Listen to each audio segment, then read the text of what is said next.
Hello बच्चों, good morning to all of you. आज है 14 सितंबर 2025 और आज है हिंदी दिवस। सबसे पहले आप सभी को हिंदी दिवस की हार्दिक शुभकामनाएं और मैं आशा करता हूं कि आप सभी कम से कम आज के दिन जितना भी शब्द यूज करेंगे सभी हिंदी में प्रयोग करेंगे। इसीलिए आप सभी लोग, मैं भी आज कोशिश करूंगा कि हमेशा हिंदी शब्दों का प्रयोग करूं ज़्यादा से ज़्यादा। आज हिंदी दिवस के शुभ अवसर पर मैं 2 लाइन बोलूंगा। हिंदी की जो स्थिति है, हिंदी की स्थिति को लेके मैं 2 लाइन बोलना चाहता हूं। हिंदी थी वह जो लोगों को हृदय में उमंग भरा करती थी। हिंदी थी वह जो लोगों के दिलों में बसा करती थी।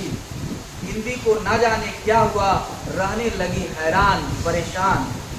पूछा तो कहती है अब कहाँ है मेरा पहले सा सम्मान। मैं तो थी लोगों की भाषा, मैं तो थी क्रांति की परिभाषा। मैं थी विचार संचार की साधन, मैं थी लोगों की अभिलाषा। मुझको देख अपनी दुर्दशा आज होती है बड़ी निराशा। सुन यह दुर्दशा व्यथा हिंदी की, हृदय में हुआ बड़ा आघात। बात तो सच है, वास्तव में हिंदी के साथ हुआ बड़ा पक्षपात। ये जो था एक छोटी सी कविता थी जिसमें ये हिंदी बता रही थी कि आज हिंदी कितनी पीछे हो गई है। लोग आज हिंदी बोलना छोड़ दिए हैं, सभी लोग इंग्लिश की तरफ भाग रहे हैं। लेकिन हम लोग हिंदुस्तानी होने के नाते ये हमारा धर्म बनता है, कर्म बनता है कि हम लोग हिंदी को पीछे नहीं होने दें और हिंदी को ज़्यादा से ज़्यादा आगे लेके जाएं और हिंदी का प्रचार विदेशों तक पहुंचाएं ताकि सभी लोग हिंदी को भी जानें कि हिंदी होता क्या है। एक और छोटी सी कविता कहना चाहूँगा। जन जन की भाषा है हिंदी, भारत की आशा है हिंदी। जिसने पूरे देश को जोड़े रखा है वो मजबूत सा धागा है हिंदी। हिंदुस्तान की गौरव गाथा है हिंदी, एकता की अनुपम परंपरा है हिंदी। जिसके बिना हिंद थम जाए ऐसी जीवन रेखा है हिंदी। जिसने काल को जीत लिया है ऐसी कालजयी भाषा है हिंदी। सरल शब्दों में कहा जाए तो जीवन की परिभाषा है। तो आप सभी को मेरे तरफ से एक बार फिर से हिंदी दिवस की हार्दिक शुभकामनाएं। और इस हिंदी दिवस के शुभ अवसर पे आप लोगों के सामने मेरे कुछ बच्चे हैं जो हिंदी दिवस पे भी कुछ बोलना चाहते हैं। तो चलिए उन बच्चों को भी बुलाते हैं जो हिंदी दिवस पे कुछ बोलना चाहते हैं। नमस्कार सभी को, और मैं आशा करता हूँ कि सभी बढ़िया होंगे, अपने घर पे खुश होंगे। और सभी बच्चे, जैसा कि हम जानते हैं कि आज हिंदी दिवस है और हम सब भारतीय हैं, तो हमारा एक कर्तव्य बनता है, हमारे एक ऑडियंस बनता है कि हिंदी के बारे में हम जानें। मैं युवराज सिंह राजपूत आज यहाँ से कुछ हिंदी के शब्द आपके साथ साझा करना चाहूँगा। सर्वप्रथम मैं ये लाइन सुनाना चाहूँगा कि सिखा दे वो गीत गीता की, मैं वो सुनाता हूँ। सिखा दे वो गीत गीता की वो मैं सुनाता हूँ। भावों के मन की वह सितार सुनाता हूँ। भावों के मन का वह सितार सुनाता हूँ। तालियों की गूंज मैं बाद में सुनूंगा। आज मैं आप सभी को एक कविता सुनाता हूँ। स्पीड अप कोचिंग सेंटर ने हम लोगों को बहुत कुछ दिया है, वो आप लोगों से मैं साझा करना चाहूँगा कि आजकल की जो हमारी परंपरा है, हमारी सभ्यता है, वो आज बातें करते हैं कि एक व्यक्ति जो हिंदी बोलता है वो दूसरे व्यक्ति से कहता है कि आपको भी हिंदी बोलनी चाहिए। पर हमारे देश की विडंबना को देखिएगा कि सारे लोग भाषा और बहुत सारी चीज़ों में उलझ के रह जाते हैं। और मुझसे भी बहुत सारे लोग कहते हैं कि तुम किस तरह की कवि हो, तुम्हें सरहद पे होती हुई घटनाएं और ये राजनीति के विषय बात करने को नहीं मिलते। आज ये हमारे दिन हमारे लिए बहुत महत्वपूर्ण है, इसलिए मैं कुछ विशेष बिंदुओं पे चर्चा करना चाहूँगा कि मैं क्यों कविताएं लिखता हूँ और देश के बारे में क्यों ही बातें करता हूँ।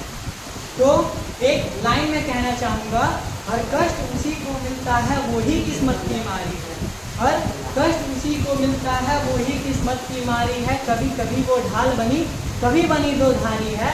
अपनी मेहनत के दम पे हर जंग जीत लेती है माँ। त्याग समर्पण के दम पे हर जंग जीत लेती है माँ। पर जब भी हारी है बस औलादों से हारी है। पर जब भी हारी है बस औलादों से हारी है। हमारा देश सोने की चिड़िया था तो हमारी वजह से था। हमारे देश को लूटा गया तो हमारी वजह से लूटा गया। और हमारा देश गुलाम रहा तो हमारी वजह से रहा। और आज़ाद भी हुआ तो हमारी वजह से हुआ। कोई और नहीं आया इसको आज़ाद करने के लिए और विश्वगुरु बनाने के लिए। हम ही में से बालक कुछ लोग उठ के मेहनत करके हमारे देश को विश्वगुरु बनाते हैं। पर विश्वगुरु कैसे बनेगा? जब 16 घंटे पढ़ने वाले बच्चों की लाते जब कोटा के पंखों में झोंकती हुई नजर आएंगे तो हमारा देश विश्वगुरु बनने वाला नहीं है। मेरी पीड़ा सिर्फ पेरेंट्स से नहीं है, मेरी शिकायत आप युवाओं से भी है। बच्चों को बचपन में राजा बेटा कह के बुलाया जाता है पर उन्हें राजा बनना नहीं सिखाया जाता है। और आप युवा हैं, 84 लाख योनियों में भटकने के बाद हमको इंसान का जन्म इसलिए नहीं मिला कि हम किसी दो पढ़ के रिलेटिव को देखकर गालियाँ खाएं। हमको ये जन्म इसलिए नहीं मिला कि हम इंस्टा पे फर्जी इन्फ्लुएंसर बन के इंस्टा पे रीले बनाएं। हमको ये जन्म इसलिए नहीं मिला कि हम किसी के सामने झुके और किसी से आदर सम्मान को ठेस पहुँचाएं। हमारा जन्म इसलिए नहीं हुआ, बल्कि हमारा जन्म इसलिए हुआ है कि आने वाले बच्चे जब इतिहास के पन्ने पढ़ते तो किसी पन्ने पे आपका नाम लिखा मिल जाए। और क्या चाहिए जीवन में। तो मैं आप सभी बच्चों से ये लाइन सुनाना चाहूँगा कि भारत माता के शेरों इस दुनिया के सरदार, भारत माता के शेरों इस दुनिया के सरदार।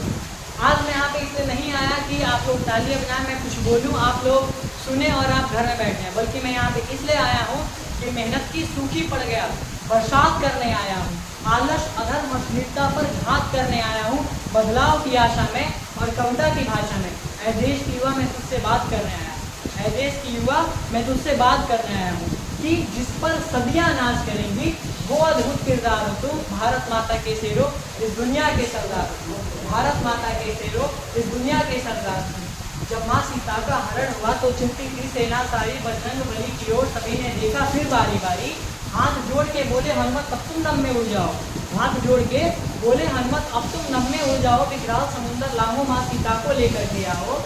पर आदेश मिला सेना का तो हनुमत नैन नदी खोले, आदेश मिला सेना का तो हनुमत नैन नदी खोले। होकर चिंतित और चिंतित बजरंग बली खुशी बोले, मैं राम भक्त हूँ रणभूमि से मुड़ना नहीं जानता हूँ, मैं राम भक्त हूँ रणभूमि से मुड़ना नहीं जानता हूँ। पर सागर कैसे पार करूँ मैं उड़ना नहीं जानता हूँ, पर सागर कैसे पार करूँ मैं उड़ना नहीं जानता हूँ। सुनकर जवाब ये हनुमत का अंबरसंग धरती बोल उठी, सुनकर जवाब ये हनुमत का अंबरसंग धरती बोल उठी।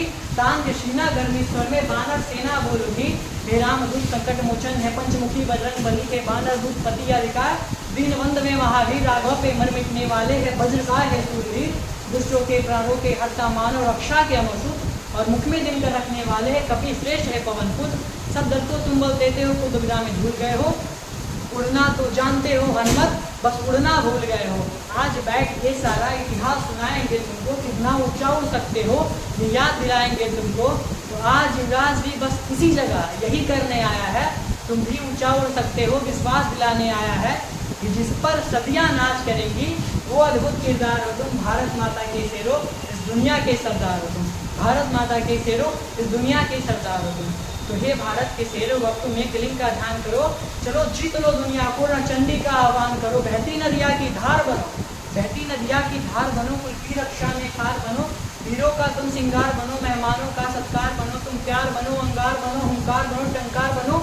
फरसे फरसे की धार बनो, जो बख्श फाड़ दे दुश्मन का उड़ाना की तलवार बनो, जो बख्श फाड़ दे दुश्मन का उड़ाना की तलवार बनो। इन आँखों में तूफान लिए, इन आँखों में तूफान लिए, मस्तक पे स्वाभिमान लिए, ठोके लड़का गान लिए। तुम आन बान और शान लिए, तुम दान दान और जान लिए, एक जीवन का बलिदान लिए। अब चलो समर में बढ़ जाओ तुम दिल में हिंदुस्तान लिए। एक नई कहानी लिख डालो, एक नई कहानी लिख डालो। चुनर को ढानी लिख डालो, पन्ना बलिदानी लिख डालो, मजदूर किसानी लिख डालो, रणवीर चिरवानी लिख डालो। और विद्या के छाती पे चढ़ के तुम आज भवानी लिख डालो, विद्या के छाती पे चढ़ के तुम आज भवानी लिख डालो। तो हे भारत के शेर वक्त तुम एक लिंग का ध्यान करो, चलो जीत लो दुनिया को, चंडी का आह्वान करो। अपनी तेवर की गर्मी से पानी में आग लगा दो तुम, अलग प्रमाद में सोए हुए शेरों को आज जगा दो तुम।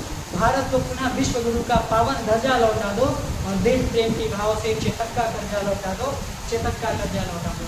अंत में मैं कुछ 2 मिनट की मतलब कुछ सेकेंड की कुछ लाइन कहना चाहूँगा कि सुबह शाम व्यायाम करो, किरदार कुछ दमदार लगे। सुबह शाम व्यायाम करो, किरदार कुछ दमदार लगे। नशे छोड़ दो सारे तुम, किरदार कुछ दमदार लगे। तलवार रखो चाहे जितनी, तलवार रखो चाहे जितनी, पर पहले कलम पे धार लगे। पैसे चाहे कम हो पर, पैसे चाहे कम हो पर घर में संस्कार बचा लो तुम। पैसे चाहे कम हो पर घर में थोड़ा प्यार बचा लो तुम। और जो लोग बात करते हैं, कुछ बच्चों से कहा जाता है कि तुम मेहनत करो तो बोलते हैं दुनिया ऐसी है वैसी है, उन बच्चों के लिए मैं ये लाइन कहना चाहूँगा कि पैसे चाहे कम हो पर घर में संस्कार बचा लो तुम। पैसे चाहे कम हो पर घर में प्यार बचा लो तुम। और दुनिया तो बच जाएगी, पहले परिवार बचा लो तुम, पहले परिवार बचा लो तुम। धन्यवाद।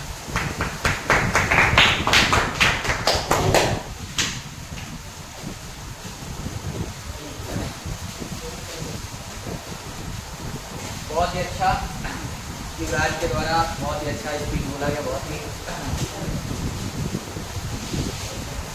ही अच्छी पंक्तियों को इन्होंने उसमें सेलेक्ट किया था, जो कि बहुत ही अच्छा लगा।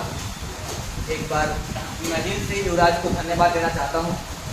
और अगर ये पंक्तियाँ आप लोगों की अच्छी लगे तो आप लोग जरूर इस चैनल को सब्सक्राइब करें और ज़्यादा से ज़्यादा शेयर करने की कोशिश करें, ताकि लोग हिंदी की जो स्थिति है उसको जान पाए और हिंदी को ज़्यादा से ज़्यादा प्रचार करें, ताकि एक बार फिर से हम लोग विश्व गुरु बन पाए। क्योंकि हम उस समय विश्व गुरु इसलिए थे क्योंकि हमारी जो पढ़ाई होती थी वो अपने लैंग्वेज यानी अपनी भाषा में होती थी, हिंदी में होती थी, संस्कृत में होती थी, जिसकी वजह से हम लोगों को अपना लैंग्वेज जानते थे बहुत अच्छे से और उसमें ज़्यादा आगे बढ़ते थे। लेकिन आज दूसरों के लैंग्वेज हम लोग को पढ़ना पड़ रहा है, जिसकी वजह से मुझे ऐसा लगता है कि हम लोग थोड़े पीछे रह गए हैं। एक बार फिर से विश्व गुरु बनना है हम लोगों को। इसलिए मैं चाहता हूँ कि आप लोग ज़्यादा से ज़्यादा इस वीडियो को शेयर करें, ताकि लोग हिंदी की जो आवश्यकताएं हैं उसको लोग समझें और इसको ज़्यादा से ज़्यादा सीखने की कोशिश करें।